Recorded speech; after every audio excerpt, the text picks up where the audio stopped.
Ça a été un véritable désastre. Ça, c'est moi, qui assiste sans doute au plus gros naufrage animé de la saison.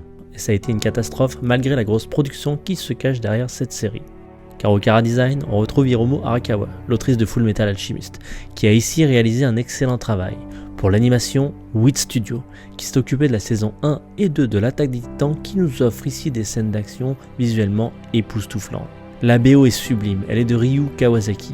Et concernant le scénario, il est très intéressant. Un conflit entre la Terre et la Lune où une partie de la population demande son indépendance. Mais derrière tout ça, l'histoire est une réelle catastrophe. Ça part dans tous les sens, des flashbacks qui n'aident en rien et des épisodes qui sont presque inversés.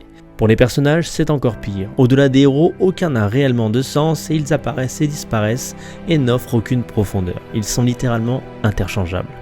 En ce qui concerne les enjeux, ça pop et ça disparaît aussitôt. Et le peu de logique est tissé de fils blancs permettant d'entrevoir la fin dès la moitié de la série.